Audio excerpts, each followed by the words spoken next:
नमस्कार दोस्तों, स्वागत है आपका हिंदी नॉलेज शो में। तो दोस्तों, संयुक्त राष्ट्र महासभा की सालाना बैठक शुरू हो चुकी है।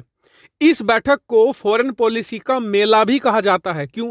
क्योंकि इस बैठक के दौरान हर देश के राष्ट्राध्यक्ष या प्रतिनिधि को अपनी बात रखनी होती है और पूरी दुनिया उसे सुनती है। साथ ही इस बैठक के दौरान बहुत ही बड़े बड़े जियोपॉलिटिकल गेम भी खेले जाते हैं।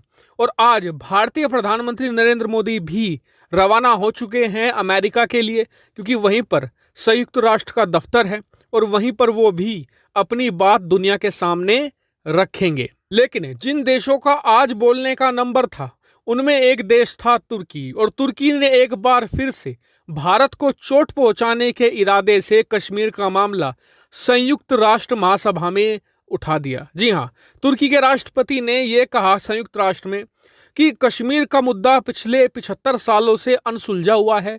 दुनिया भर के देशों को जरूरत है, खासकर कि अमेरिका, यूरोपियन देश और दूसरे ताकतवर देशों को, कि साथ मिलकर आएं और भारत से कहें कि इस मामले को जल्द से जल्द सुलझाए। इतना ही नहीं, कश्मीर के साथ इन्होंने चीन के उइगर मुस्लिम्स का मुद्दा भी उठाया। कहा कि दुनिया भर के देशों को इकट्ठा आना चाहिए और जो उइगर मुस्लिम्स हैं चीन के अंदर, उनके हितों की रक्षा करनी चाहिए। तो क्या तुर्की के स्टेटमेंट से भारत और चीन पर कोई फर्क पड़ेगा? तो मैं कहूँगा एक चवन्नी का भी फर्क नहीं पड़ने वाला, क्योंकि तुर्की की दुनिया भर की फॉरेन पॉलिसी में कोई खास इज्जत है ही नहीं, ना ही इन्हें कोई पूछता है। और अर्दोगान हर साल आते हैं, सेम बात दोहराते हैं और चले जाते हैं, कोई इन पर ध्यान नहीं देता। अर्दोगान ये बयान हर साल इसलिए देते हैं ताकि मुस्लिम वर्ल्ड में इन्हें मुस्लिमों का नेता मान लिया जाए, इन्हें खलीफा घोषित कर दिया जाए। लेकिन शायद इस बार भारत ने तय कर लिया था कि अगर कश्मीर का मुद्दा उठा तो हम तुर्की को घसीटेंगे जरूर, और भारत ने जबरदस्त तरीके से घसीटा है।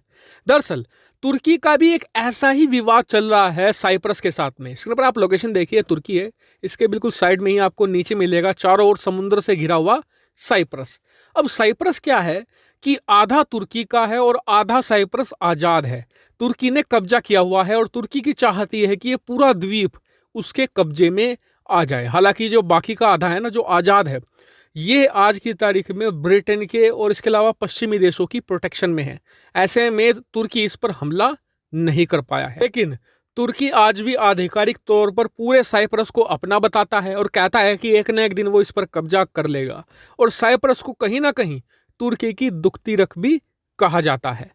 ऐसे में अब भारत ने यही गेम खेलना शुरू कर दिया है। दरअसल जैसे ही तुर्की के राष्ट्रपति का भाषण खत्म हुआ, भारत के विदेश मंत्री एस जयशंकर जी ने बयान दिया कि भारत साइप्रस के साथ कंधे से कंधा मिलाकर खड़ा हुआ है और दुनिया भर के देश जो साइप्रस को लेकर गलत सोच रखते हैं, उन्हें अपनी सोच बदलनी चाहिए और साइप्रस के पक्ष में संयुक्त राष्ट्र में जो प्रस्ताव पास किए गए हैं उनके साथ खड़े रहना चाहिए। यहाँ पर उन्होंने सीधे सीधे तुर्की को निशाना बनाया है। और ऐसा नहीं कि सिर्फ भारत बयानबाजी करता है। आपको बता दूं कि पिछले साल जब तुर्की ने ऐसा ही बयान दिया था कश्मीर पर, तो भारत ने यह तय किया था कि आने वाले समय में हम साइप्रस के साथ मिलिट्री इंगेजमेंट बढ़ाएंगे, मिलिट्री वेपन सेल करेंगे और उनके साथ युद्धाभ्यास भी करेंगे। और भारत ने अब से कुछ महीने पहले ही साइप्रस के साथ एक युद्धाभ्यास भी किया है, वो भी तुर्की के बेहद ही नजदीक। और इससे आप समझ सकते हैं कि भारत की फॉरेन पॉलिसी आज की तारीख में बहुत एग्रेसिव है।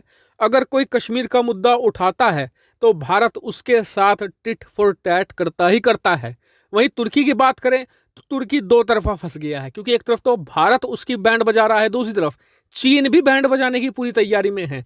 कुछ यहाँ पर इकोनॉमिक रिस्ट्रिक्शन लगाने की बात की जा रही है तुर्की पर। के अलावा चीन डिप्लोमेटिक तौर पर भी तुर्की को घेरने की तैयारी कर रहा है। यानी कि तुर्की के खिलाफ चीन और भारत सेम पेज पर दिखाई दे रहे हैं। ताकि तुर्की के खिलाफ भारत और चीन की जो घेराबंदी है, इस पर आपका क्या मानना है, कमेंट करके जरूर बताएगा। साथ ही वीडियो को शेयर कीजिएगा और चैनल को सब्सक्राइब करना बिल्कुल मत भूलेगा। Thank you very much for watching video.